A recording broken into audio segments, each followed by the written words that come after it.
गोपाल कृष्ण भगवान की जय।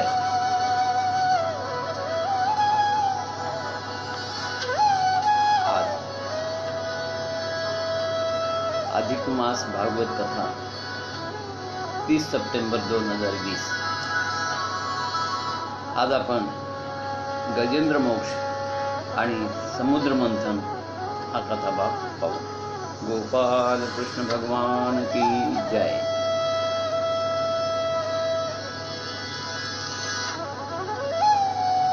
या कथेचा हेतू असा आहे, गजेंद्र मोक्ष नखरूपी काल, हा काल म्हणजे यमराज, कधी जेव्हा एखाद्याचे पाय धरतो तेव्हा तो किती जीव बलवान असो, शक्तिशाली असो, बुद्धिमानी असो, सत्ताधीश असो, त्याचं काळापुढे काहीच चालत नाही। आणि याची साक्ष म्हणजे आजची ही गजेंद्र मोक्ष कथा। जो तिसरा म्हणून प्रियव्रताचा उत्तम पुत्र, या उत्तम नंतरचा म्हणजे चौथा म्हणून जो तामस,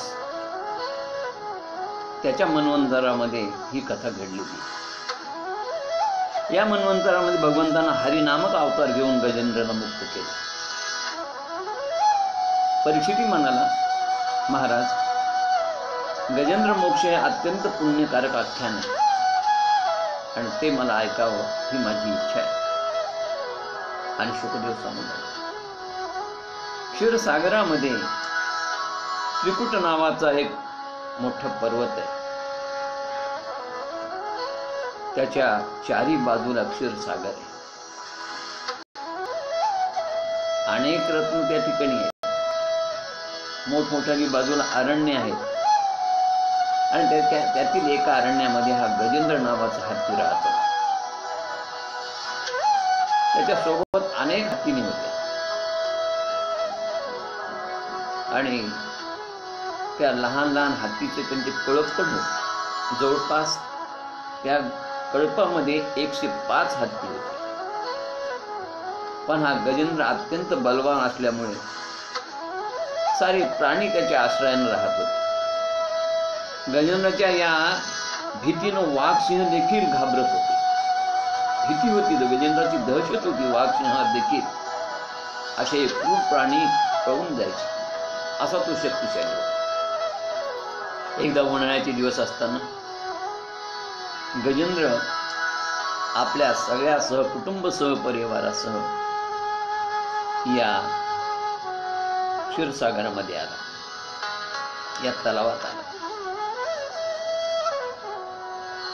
तहान भागविण्यासाठी त्या सरोवरात येऊन त्याने पाणी पिलं आणि पाणी पिल्यानंतर इतर बरोबरचे हत्तीनी होते, पण त्या सर्वांच्या बरोबर तो त्या ठिकाणी थांबला। त्या सगळे थांबले असताना गजेंद्र मात्र एकटाच त्या पाण्यामध्ये जलक्रीडा करू लागला। तो जलक्रीडा करत असताना त्या पाण्यामध्ये त्या सरोवरात एक मोठा मगर राहत होता, नक्र,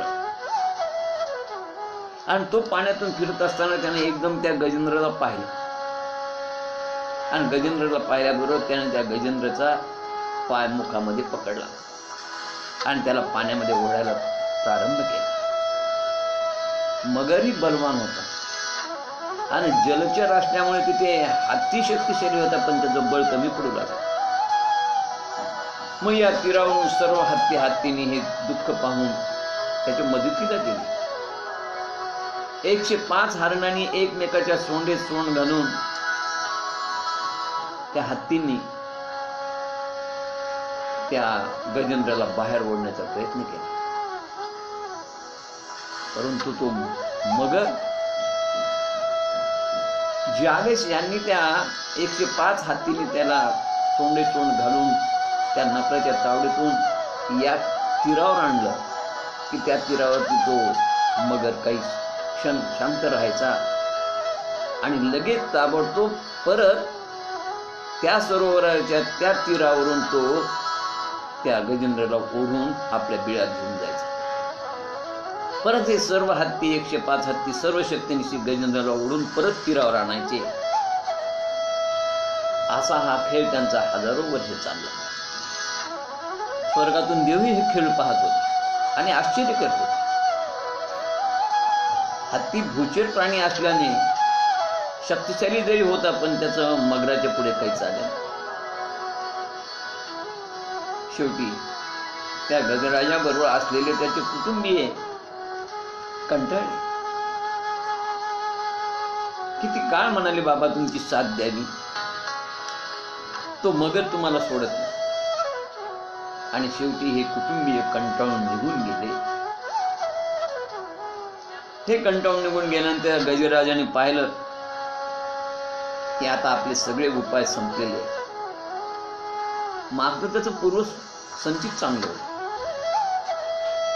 आणि सगळे उपाय संपल्यानंतर त्यानं भगवंताची स्तुती करायला प्रारंभ केला.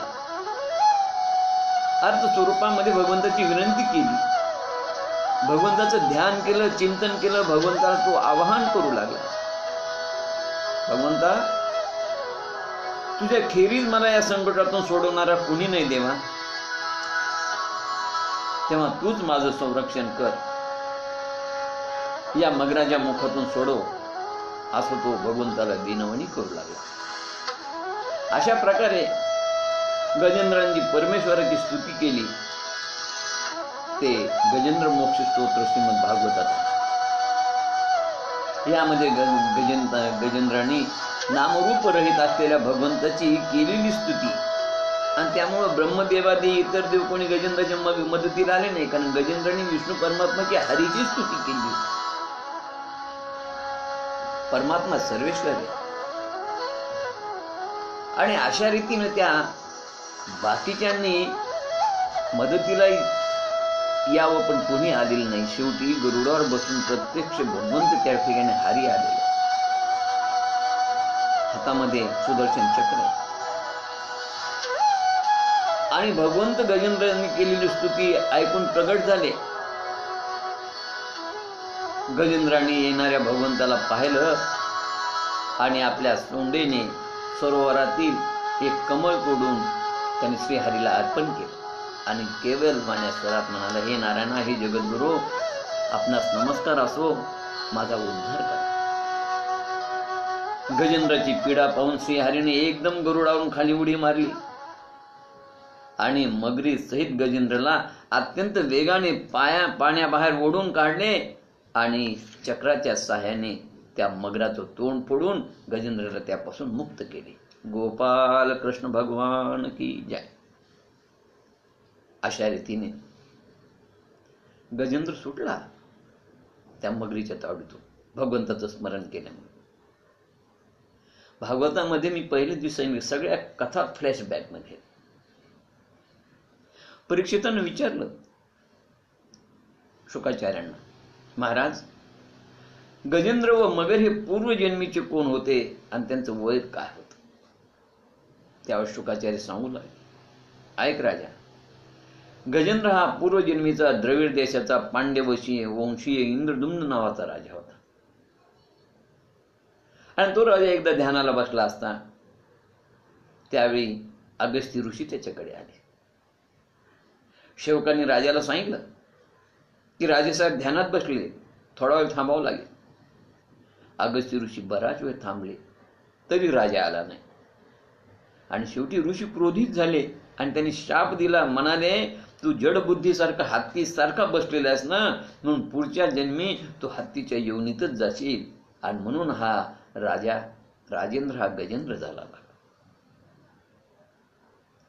आता खरं तर हा दिलेला शाप हा शाप नव्हताच, तो उशापच होता. कारण या गजेंद्राच्या योनीमध्येच त्याला मुक्ती मिळाली. गजेंद्र म्हणजे मंद बुद्धी असलेला जड जीव, पण पूर्वसंचितामुळे त्याला भगवंताचं स्मरण झालं, चक्रपाणीची आठवण झाली आणि लक्षात आलं की माता पिता आप्त सुखी मुलं बाळ नातू पंतू मला कोणी यातून सोडू शकत नाहीत, फक्त माझा परमात्मा तो चक्रपाणीच यातून सोडवेल. हे त्याला स्मरण का झालं तर त्याचं मागचं पूर्वसंचित, त्याचं मागची पुण्याई, त्याचं मागचं ध्यानधारणा, त्याचा मागचा भगवंताची केलेली उपासना तपश्चर्या, यामुळे त्याला हे पूर्वसंचित पूर्व जन्माचं ज्ञान प्राप्त झालं. बघा, आणि म्हणून अगस्ती ऋषीने हा शाप जरी दिला असला तरी खरा तो उशापच होता, कारण या गजेंद्राच्या जन्मामध्ये त्याला मुक्ती मिळणार होती. प्रत्यक्ष हे श्रीहरीचं दर्शन होणार होतं. आणि त्यावेळेस त्यानं मागचं पूर्वसंचित चांगलं असल्यानं त्याच्या लक्षात आलं की बस आता मला या ठिकाणी माझ्या हरीशिवाय दुसरं कोणी सोडू शकत नाही बघा या प्रसंग. आणि म्हणून त्यानं ठरवलं की आपल्या खरंच आहे की संसारामध्ये मनामध्ये आपलं मन जे आहे ते गुंतून उपयोग नाही आहे. अशा प्रसंगी संसारातील कोणी तुमच्या उपयोगी पडणार नाही, पण फक्त भगवंत उपयोगी पडतो. आणि म्हणून याच आशयानं आमच्या तुकाराम महाराजांना गाथेमध्ये फार सुंदर म्हटलेलं आहे, नको नको मना गुंतू माया जाळी, काळा आला जवळी ग्रासावया, काळा जीवा उडी पडेल जेव्हा, सोडविना तेव्हा माये बाप, सोडविना राजा देशीचा चौधरी, आणिक सोयरी भली भली, तुका म्हणे तुला सोडविना कोणी, एका चक्रपाणी वाचून ये. कोणी सोडत नाही, राजा नाही, आप्त स्वकीय नाही, पत्नी नाही, पती नाही, कोणी कोणी नाही बघा. म्हणून या संसार सागराला मृत्यूलोक म्हटलेले आहे.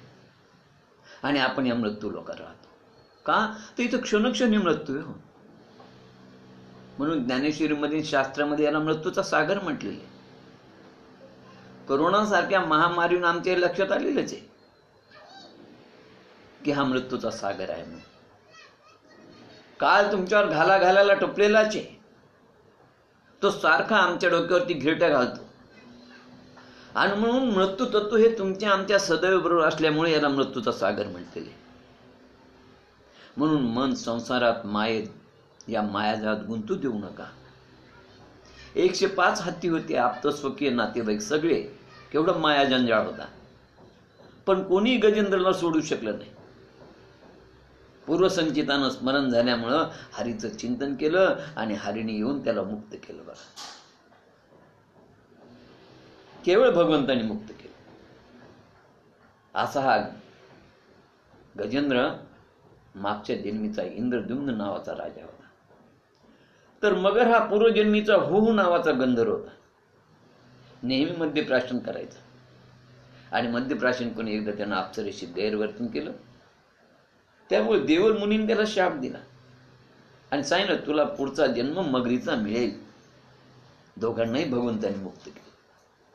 या कथेचा खरा हेतू काय, गजेंद्र म्हणजे जीव आणि मगर म्हणजे काळ, मृत्यू तत्व. हा काळ हे मृत्यू तत्व सतत आमच्या बरोबर असतं, तो कधी तुमच्यावर झडप घ्यायला सांगता येत नाही. म्हणून मी म्हटल्याप्रमाणे संसाराला मृत्यूरूपी सागर म्हणतात. जीव विषय वासनेमध्ये फसून या सागरामध्ये क्रीडा करतो. मुलं बाळ पत्नी सगळे सोयरे यांच्यात रममान होतो. पण काळाची जेव्हा पोडी पडते तेव्हा कोणी मदत करत नाही, कारण येसी उघडा जाशी उघडा हा सृष्टीचा नियम आहे. आणि म्हणून तुकाराम महाराज म्हणतात की नाही कुणाचे कुणी, तुझे नव्हे रे कोणी, अंती प्राण एकटाच तू जाशील माझे माझे म्हणून. बघा तुम्ही, मुलं बाळ कुठपर्यंत येतात, स्मशानापर्यंत, पत्नी दारापर्यंत. हा सगळा मायेचा बाज आहे. चितेवर फक्त सुतळी, पेंडी, लाकूड आणि कफनासाठी जो काय पांढरं वस्त्र तुमच्या अंगावर असतं तेवढंच, आणि ते सगळं जळून जातं. बरोबर काही नेता येत नाही, कारण क्या लाये थे क्या लेके जाएंगे. येताना काही आणलंच नाही तर जाताना आम्हाला काही न्यायचा अधिकारच नाही. म्हणून या भूतलावरती कोणत्याही वस्तू आमची केसा इतकी सत्ता नाही. आणि म्हणून लक्ष ठेवायला पाहिजे की माझं काही नाही, मला काही नाही.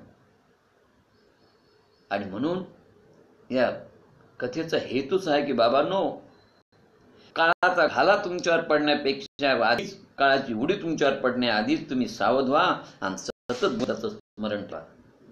आणि भगवंताचं स्मरण जर केलं तरच तो तुम्हाला यातून मुक्त करेल, लक्षात ठेवा. नाहीतर कोणी कोणाचं नाही, या मायाजाळामध्ये गुंतून जाऊ नका. पती पत्नी हे क्षणाचे सोबती आहे. नाही कुणाचे कुणी, तुझे नव्हे कोणी. याच्यावर एक फार सुंदर एक दृष्टांत आहे की एकदा एका योग गुरुनं परदेशामधील स्पर्धेमध्ये आपल्या विद्यार्थ्याला पाठवायचं ठरवलं. योगाची स्पर्धा होती आणि वेगवेगळी आसनं त्याच्याकडनं करून घेतली. प्राणनिरोध नावाचं एक असं करून घेतलं ज्याच्यामध्ये पूर्ण श्वास रोखला. आणि ज्या पूर्ण श्वास रोखला जातो त्यावेळेस नाडी अत्यंत मंद मंद चालते. हार्टबीट, छातीचे ठोके अत्यंत मंद मंद. एखाद्यानं जर स्टेथोस्कोप लावून पाहिले एखाद्या डॉक्टरांना तर तो म्हणजे हा गेला. असं त्या योगाचं वैशिष्ट्य. असा तो प्राणनिरोध योग त्यांनी आपल्या विद्यार्थ्याला शिकवला होता. त्याच्यामध्ये तो विद्यार्थी निष्णात झाला होता. पण त्याच्या पुढचा अजून एक योग होता. तो योग मात्र करताना शिष्य तेवढा तल्लीन होईना. कारण त्या योगाचं वैशिष्ट्य, त्या योगामध्ये एकाग्रता फार महत्वाची. पण याची एकाग्रता टिकत नव्हती. का? तर याच्या मनामध्ये याची इच्छा होती की आपण परदेशात जाऊ नये. गुरुजीनं खरं कारण विचारलं, काय म्हणजे तू एकाग्र होत नाही, काय काय कॉन्सन्ट्रेशन तुझं का होत नाही, तुझी एकाग्रता का वाढत नाही? त्यावेळेस त्याने एकच सांगितलं, गुरुजी माझं माझ्या पत्नीवर फार प्रेम आहे आणि मी पत्नीला सोडून परदेशात जावं ही माझी इच्छाच होत नाही, माझं मनच तयार होत नाही. आणि म्हणून हा योग सुरू केला की माझ्या मनामध्ये ते विचार येतात आणि त्यामुळे माझी एकाग्रता होत नाही. गुरुजीनं समजावून सांगितलं की अशी संधी परत येत नसते राजा. आणि हे पती पत्नीचं प्रेम क्षणिक रे, शास्त्रानं सांगितले खरं काही नाही, कोणी कोणाचं नसतं. पण त्याला पटेच ना. शेवटी गुरुजीनं विचार केला की याला हे पटवून देण्यासाठी आपण एक युक्ती करावी. गुरुजीनं सांगितले, तू हा जो प्राणनिरोधाचा योग आहे हा अत्यंत उत्तम करतो आणि हा योग जर नवीन कोणी जर पाहिला तर लोक समजतील की हा गतप्राण झाला. मग हा योग तू घरी कर. तुझं तुझ्या पत्नीवर किती प्रेम हे मी तुला दाखवतो, कारण ही संधी सोडू नको. ठीक आहे म्हटलं. गुरुजीने सांगितलं आज संध्याकाळी 6 वाजता मी तुझ्याकडे येईल, त्याच्या आधी तू हा निरोध कर 10-5 मिनिटं आधी. गुरुजीला घर माहित होतं. गुरुजी आले. हा आपला गुरुजी येण्याच्या अगोदर 6 वाजायच्या अगोदर 5 वाजल्यापासून आपल्या वरच्या त्याच्या रूममध्ये होता. खाली मुलगा होता, बायको होती, सून होती, सगळी होती. गुरुजी आले. गुरुजीचं स्वागत केलं मुलांनी. विचारलं कुठे आहेत गोविंदराव? म्हणले वरती आहेत. काय करतात माहित नाही म्हणे. 5 वाजल्या पण बाबा वरतीचे. गुरुजी वर आले ना. वर आल्यानंतर गुरुजीने हंबरडा फोडला. हंबरडा फोडल्यानंतर पत्नी, मुलं, सून, बाळ सगळे नातू पण तू सगळे पळत आले. आल्यानंतर पाहतात गुरुजी म्हणले अहो याचा प्राण गेलाय. छातीला लावून पाहिलं, श्वासोश्वास बंद आहे. त्यानंतर हृदयाला हात पाहिलं, नाडी पाहिली, सगळं सगळं बंद आहे. आणि शेवटी या ह्या योगाचं एक वैशिष्ट्य असतं की या योगामध्ये जेवढा तुम्ही श्वास रोखून धराल तेवढे तुमचे हातपाय असे लांबल्या जातात आणि ते हातपाय जवळ येतात. बायकोने रडता रडतात मुलाला सांगितलं, अरे बाबा रे त्यांचे हातपायची घडी घाल रे. पण हातपायची घडी होईल, पाय असे लांबले. अरे म्हणले केव्हा गेले, काय गेले काय माहित. म्हणले हे पाय म्हणले त्याचे हातपाय पूर्ण अगदी लांब आहेत. म्हणले ते जवळच येत नाही. केव्हा गेला काय गेला माहित नाही. पत्नीसारखी धाय मोकळून रडत होती. आंबरडा फोडला होता. डोकं आपटून आपटून रक्त बंबा झालं होतं. सगळे केस सुटले होते.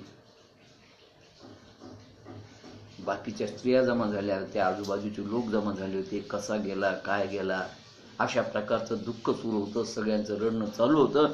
तेवढ्यामध्ये ते योग गुरु म्हणाले, अहो पण हे सगळं तुम्ही जरा थांबा, जरा शांततेनं घ्या. मुलाला आणि त्याच्या पत्नीला समजावून सांगितलं. म्हणले एक लक्षात घ्या, म्हणले इथं आता फार मोठी समस्या आहे.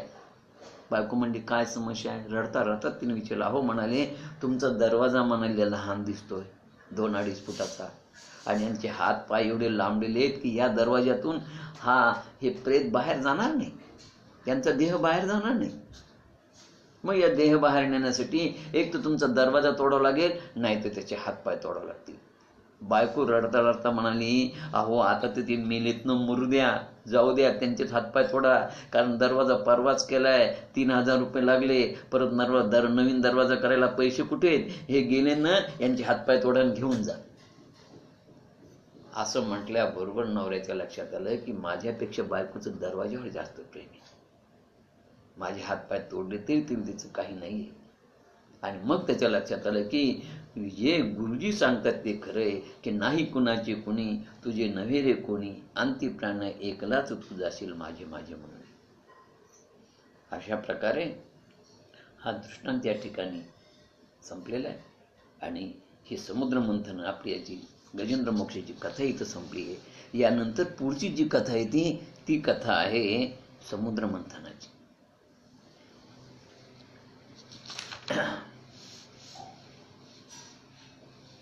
साध्या चाक्षुष मन्वंतरात भगवंतांनी अजित नावाने अवतार धारण करून देवदैत्यांना एकत्र करून समुद्र मंथन करून घेतलं आणि त्यातून 14 रत्नाचं वाटप केलं गेलं. परीक्षिती म्हणाला ती कथा तुम्ही मला सांगा. आणि शुकाचार्य कथा सांगू लागले. एकदा दुर्वास मुनीकडे इंद्र आले आणि त्याला त्यांनी अनमोल असं सुंदर अशी पुष्पमाला अर्पण केली. इंद्राने ती घेतली आणि क्षणाचाही विलंब न लावता ऐरावताच्या हत्तीच्या गळ्यात घातली. खरं म्हणजे दुर्वास ऋषींना रागच आला की मी एवढी प्रेमानं पुष्पमाला याला अर्पण केली आणि याने हत्तीच्या गळ्यात घातली. पण दुर्वासाच्या समोरच त्यांचा क्रोध आला असतानाच हत्तीने ती गळ्यातली माळ काढली आणि पायाखाली तुडवली. आता दुर्वास ऋषी तर अधिक चिडले.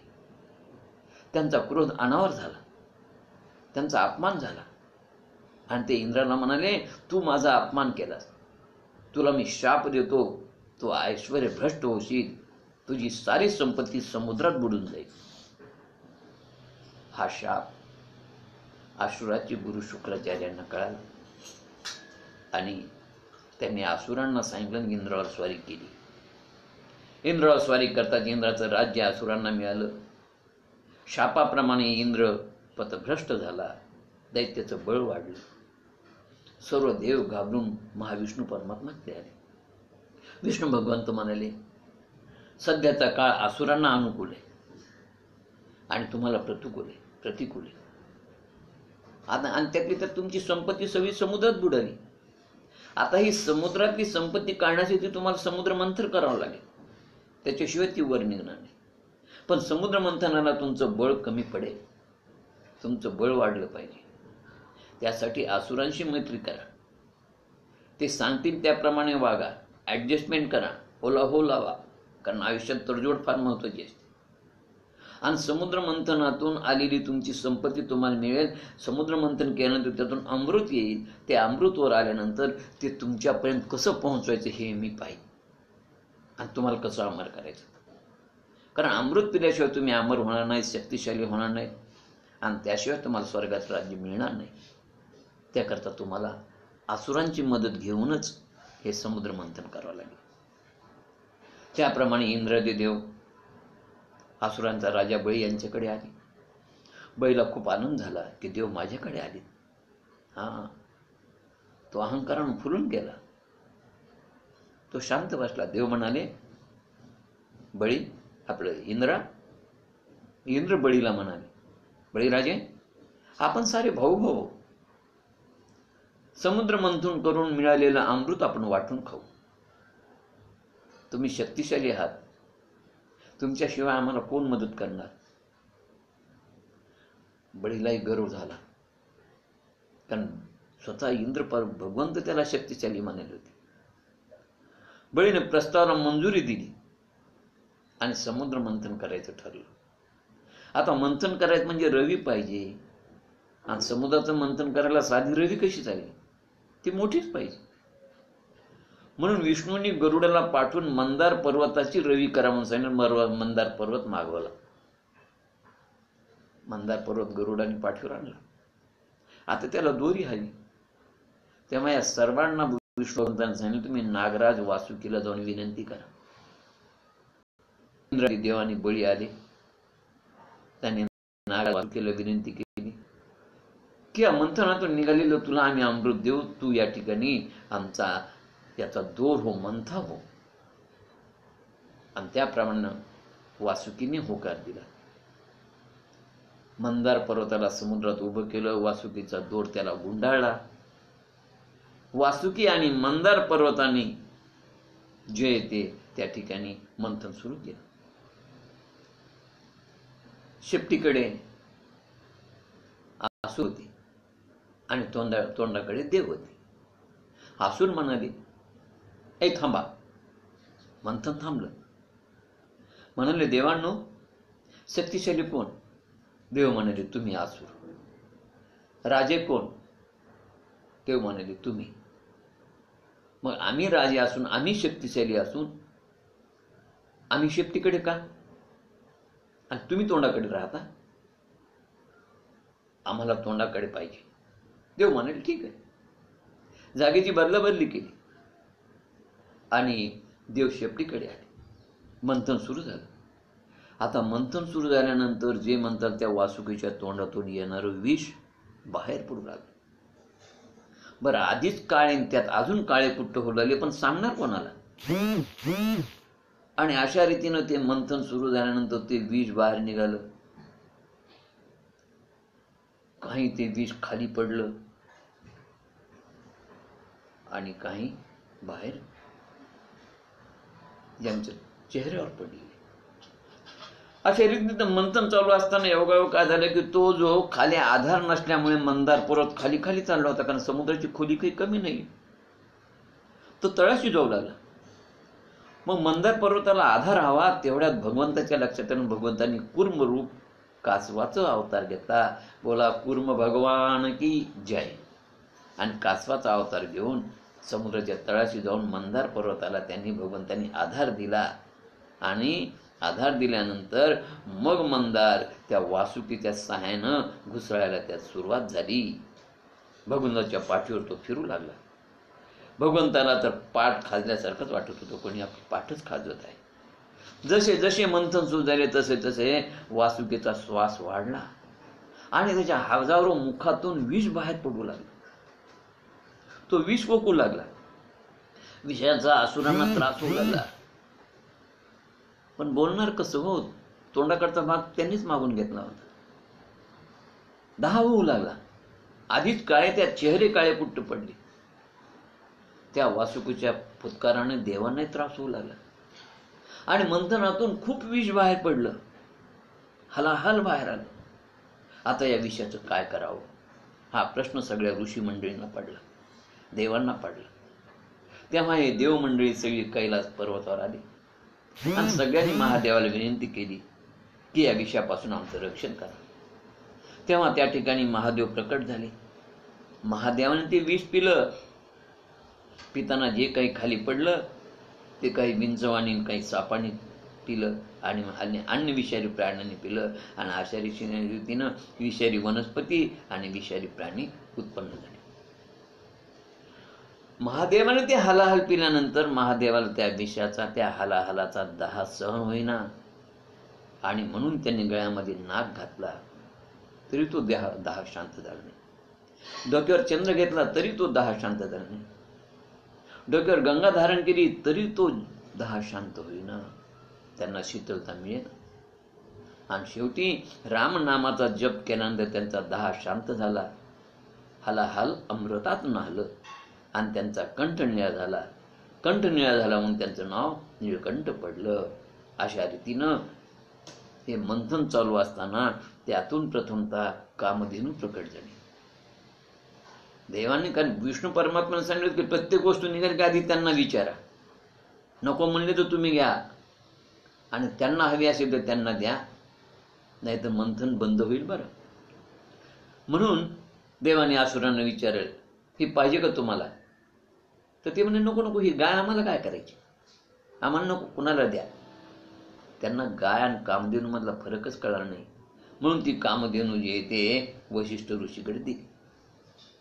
नंतर उच्च श्रवण नावाचा घोडा आला. बळी म्हणाला, आम्हाला पाहिजे, आम्हाला पाहिजे. बळीला देऊन टाकले. ऐरावत हत्ती आला. त्याला 4 दात होते. पांढरा शुभ्र रंगाचा होता. हे म्हणले, आम्हाला काय करायचे म्हणे, हत्ती, हत्ती नको आम्हाला. तो दिला इंद्राला. नंतर कौस्तुभमणी आला. कौस्तुभमणी आल्यानंतर देवाने विचारलं, पाहिजे का? म्हणले, हा मणी.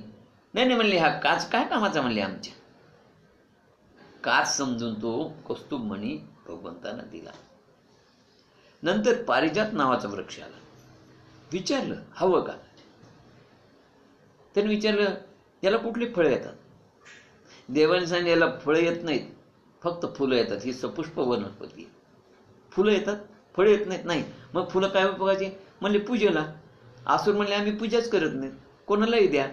म्हणून तो पारिजात वृक्ष जो आहे तो स्वर्गात इंद्राकडे पाठवण्यात आला. नंतर अप्सरा आल्या. अप्सरा आल्या बरोबर सगळ्या असुरांनी मात्र ओरडायला सुरुवात केलं की आम्हाला हव्या, आम्हाला हव्या, आम्हाला हव्या. पण अप्सरा म्हणाल्या पण आम्हाला नकोत ना तुम्ही काळे कुट्ट. मग म्हणे जा जिकडे जाय तिकडे. आणि अशा रीतीने त्या अप्सरा स्वर्गामध्ये निघून गेल्या. नंतर लक्ष्मी आली, जिच्या हातामध्ये वरमाला होती. लगेच असुरांनी मला मला करायला सुरुवात केली. पण लक्ष्मी माता म्हणाली मला मला करतात त्यांच्याकडे मी थांबत नाही. न मागे तयाची रमा होय दाशी. देवांनाही वाटत होतं आपल्याला मिळावं, ऋषींनाही वाटत होतं आपल्याला मिळावं. पण ती बाहेर आल्यानंतर तिनं हातामध्ये आपल्या ते वरमाला घेतली. 3 मंडप होते, दैत्याचा, ऋषीचा, देवाचा. सगळे विश्रांतीसाठी बसली असताना लक्ष्मी प्रथम आली. ते दैत्याच्या मंडपाजवळ आली. तिनं पाहिलं सगळे विकारी निर्दयी असुर तिथे बसलेले होते. आणि त्यांच्याकडे पाहती म्हणली बाई असला नवरा नको ग बाई. असं म्हणत म्हणत ती पुढे आली. ते मला करत होते. आणि पुढे आल्यानंतर तिनं पाहिलं तर पुढच्या याच्यामध्ये सगळे ऋषी बसलेले होते. दुर्वास, अरे बापरे, नोकर बाप्पा म्हणजे कोपिष्ट, विश्वामित्र, ज्याचा मेनकेनच आधीच तपस्या भंग केलाय, नको, असे अनेक ऋषी बसले होते, कोपिष्ट होते. एकही शांत दिसत नव्हता. आणि म्हणून ती त्या ऋषींच्या मंडपातून देवाच्या मंडपाकडे आली. तर त्या देवाच्या मंडपामध्ये देवलोक होते, परशुराम होते. आधीच तर म्हणले ह्या क्रोधी यांनी आपल्या आईचंच मस्तक तोडलं म्हणले. इंद्र होता. श्री लंपटे म्हणले आईनेचं सत्वहरण केलं. आणि अशा रीतीनं त्या ठिकाणी असलेले सगळे देव पाहिल्यानंतर तिची इच्छा झाली की यांना वरमाला घालावी. हनुमंत पाहिले म्हणजे हे तर सर्व संघ परित्याग केले. आधीच ब्रह्मचारी दत्त पाहिले, तेही सर्व संघ परित्याग केले, परमहंस योगी आहेत. त्यानंतर पुढे पाहिलं तर रामप्रभू म्हणले यांनी तर म्हणले एक पत्नी व्रत आहे. पाहिलं तर कृष्ण परमात्मा म्हणले आधीच तर 16,108 बायका, त्यांना काय करावं. अशा रीतीनं शेवटी क्षीरसागरामध्ये पहुडलेले महाविष्णू तिनं पाहिले. शांत मुद्रा. त्यांच्या ठाई यश, श्री, औदार्य, ऐश्वर्य, पराक्रम हे सगळे गुण, शांती हे सगळे गुण तिनं पाहिले. आणि हे गुण पाहून तिनं त्यांना वरमाला घातली. अशा रीतीनं मागे तयाची रमा होय दासी. आता लक्ष्मीनंतर सुरा आली. असुर म्हणाले आम्हाला पाहिजे, आम्हाला पाहिजे. देवाने ती सुरा देऊन टाकली. आणि सुरा पिऊन असुर बेताल झाले, बेभान झाले. आणि एवढ्यामध्ये धन्वंतरी हातामध्ये अमृत कुंभ घेऊन आली. ते पाहताच असुराने त्या धन्वंतरीच्या हातातून तो अमृत कुंभ हिसकावून घेतला. देवदानव आपसात भांडू लागले. त्यांची आरडाओरड सुरू झाली. आणि आरडाओरड सुरू असताना तो 3 ठिकाणी ठेवल्या गेला, ज्या 3 ठिकाणी आज भारतात कुंभमेळा होतो. त्यांचा आरडाओरडा पण भगवंतांनी मोहिनी अवतार घेतला. मुनीचा मायावी आणि मोहित अवतार पाहून एकदम तिला विचारू लागली, सुंदरी तू कोण आहेस, कुठून आलीस, कुठे राहतीस, तुझं गाव कोणतं, तुझा विवाह झालाय काय. मोहिनीने त्यांच्यामध्ये भ्रम निर्माण केला. मायेने त्यांना मोहित केलं. आणि मायेनं मोहित करून भ्रम निर्माण करून ती म्हणली मी अविवाहित आहे, तुमच्या कल्याणासाठीच मी आले. जो माझ्या जीवात प्रेम करेल ना त्याच्या दारी मी राहीन. आता मोहिनी रूपी भगवंताच्या भक्तीचं गुढ लोकांना, या मूर्खांना काय करणार, मूढांना काय सांगितलं तिनं. ती म्हणली वैकुंठात राहत नाही, योगाच्या हृदयात नाही. जे माझ्यावर प्रेम करतं तिथं मी राहते, जे माझं चिंतन करतात तिथं मी राहते, जे माझं नाम घेतात तिथे मी राहते. असुरांना काय हे कळणार. ते वेड्याने अर्थ वेगळाच काढला. आणि ते मोहिनीला म्हणाले आम्ही तुझ्यावर मोहित आहोत, तू अमृत वाटप कर, आमचा तुझ्यावर विश्वास आहे. काय सांगितलं तू मोहिनीने, नाहम वसामी वैकुंठे योगिना हृदय रो मद भक्त यत्र गायंती तत्र तिष्ठामी नारद. मी वैकुंठात राहत नाही, योगाच्या हृदयात नाही, जिथं माझे भक्त माझं नामस्मरण चिंतन करतात तिथे मी राहते. ही मोहिनीचं गूढ भाषा त्यांना कळाली नाही. आणि न कळाल्यामुळं ते म्हणाले की तू हमारे दिल में रहती है. मोहिनी म्हणले हो राहते. असं म्हटल्यावर म्हणले आमचा तुझ्यावर विश्वास आहे, तू करशील ते आम्हाला मान्य आहे. तिनं 2 रांगा केल्या, एक देवाची आणि एक दानवाची. आणि तिनं देवाच्या रांगेमध्ये जे ते अमृत वाटायला सुरुवात केली. अमृत वाटता वाटता वाटता वाटता राहू दानवांच्या रांगेतून हळूच उठला आणि देवाच्या रांगेत शिरला. आणि शिरल्याबरोबर तो चंद्र सूर्याच्या मध्ये बसला होता. आणि मध्ये बसून मोहिनीने त्याला अमृत दिल्याबरोबर राहूने ते पिलं. पिल्याबरोबर सूर्याने मोहिनीला कल्पना दिली की हा असुर आहे. लगेच भगवंतानं सुदर्शन चक्र सोडून त्याचं शिर धडा वेगळं केलं. धडात अमृत गेलं नव्हतं म्हणून धड तिथं निपचित पडलं, मरून पडलं. पण कंठात शिरात अमृत गेलं होतं म्हणून त्या राहूचं शिर ग्रहात जाऊन बसलं आणि तो ग्रह झाला. असुरांच्या लक्षात आलं की हे देवाचं कपट कारस्थान आहे, ही मोहिनी नाहीये. सुदर्शन चक्र सोडलं म्हणजे हा प्रत्यक्ष विष्णू परमात्मा आहे. आणि मग देवांचं आणि असुरांचं युद्ध सुरू झालं. अनेक असुर मारले गेले, अनेकांचे हातपाय तुटले, कारण अमृत पिऊन देव बलशाली झाली होती. आणि अशा रीतीने इंद्राने देखील या बळीवर वज्राचा प्रहार केला आणि बळी वरतून विमानातून खाली पडला. अशा रीतीनं त्या बळीचा जंबासूर नावाचा शिपाई आणि नमुची नावाचा मुलगा या दोघांनी इंद्रावर स्वारी केली. पण इंद्राने त्या जंबासुराला आणि त्या नमुचीलाही ठार केलं. अशा रीतीनं अनेक राक्षस त्या ठिकाणी बेशुद्ध पडले होते. तेव्हा त्या ठिकाणी प्रत्यक्ष नारद भगवंत आले. नारदांनी समजावून सांगितलं यांना की अरे बाबांनो, युद्ध बंद करा, कारण तुमच्यासाठी हा काळ अनुकूल नाही. झालं ते खूप झालं, शांत राहा. असं म्हणल्यानंतर नारद भगवंतांनी सांगितल्याप्रमाणे या इंद्राने युद्ध बंद केलं. नंतर शुक्राचार्यांच्या साहाय्यानं सगळ्या असुरांना जिवंत केलं. स्वतः बळी जिवंत झाला, तोही उठला. आणि अशा रीतीने युद्ध संपलं. युद्ध संपल्यानंतर आमच्या नारदाकडे आपण नारद महर्षी शंकर भगवंताकडे आले आणि शंकर भगवंताने विनंती केली की तुम्ही एकदा विष्णूचं मोहिनी रूप पाहाच. अप्रतिम मोहिनी रूप घेऊन त्यांनी त्या असुरांना फसवलं मोहामध्ये, मायेमध्ये. आणि मग शंकर भगवान विष्णू परमात्माकडे आले आणि त्यांना म्हणाले की आम्हाला तुमचं ते रूप दाखवा. परत नाटक. पण शंकर आहे ना, दोघांची एक सुंदर बगीचा दिसला. त्यात एक सुंदर स्त्री होती, तिच्या हातात चेंडू होता. ती चेंडू जमिनीवर आपटत आपटत खेळत होती. तिने रेशमी पैठणी परिधान केली होती. तिच्या कमरेवर कमरपट्टा काळेभोर केस होते, ते भुरभुरत होते. तिचा चेहरा आधी खुलून दिसत होता. ती चेंडू पकडायला सारखी धावत होती. पायातले नुपूर छुनछुन छुनछुन वाजवत होते. एवढ्या शंकराकडे पाहून तिनं लाजेनं स्मित हास्य केलं. तिला पाहताच शंकर देवभान विसरले आणि तिच्या मागे लागले, तिच्या मागे पळू लागले. ते पार्वतीलाही विसरले. भगवंताच्या मायेनं शंकर मोहित झाले. पण ज्याच्या शिरावर ज्ञानगंगा आहे, त्याचे वाहन धर्म आहे, त्याला काम प्रभावित करू शकतो का? पण नाही. पण शंकराने यातून हेच दाखवलं की माझ्यासारखा ज्याच्या शिरावर ज्ञानगंगा आहे, जो धर्म, त्याचं धर्माचं वाहन असताना देखील माझ्यासारखा देखील या मायेमध्ये विसरून जातो. ही माया तरुण जाणं फार कठीण आहे. ही माया पार करणं कठीण आहे. हे चांगल्या चांगल्याला मोहामध्ये मोहित करते, भ्रमित करते. हे शंकराने यातून दाखवून दिलं. आणि म्हणून शंकर भगवंत म्हणतात, जे भगवंताला विष्णूला शरण जातात तेच या मायेतून पार होऊ शकतात. भगवंताचं वैशिष्ट्य बघा ना. अशा रीतीनं हे हरिहर मिलन झाले. हे महादेवाने सांगितलं. ते म्हणतात की भगवंताजवळ दोन्ही गोष्टी आहेत, माया आहे आणि भक्ती आहे. तुम्हाला नाचायचं असेल तर माया मागा आणि तुम्हाला जर भगवंताला नाचवायचं असेल तर भक्ती मागा आणि अशा रीतीने भक्ती करा.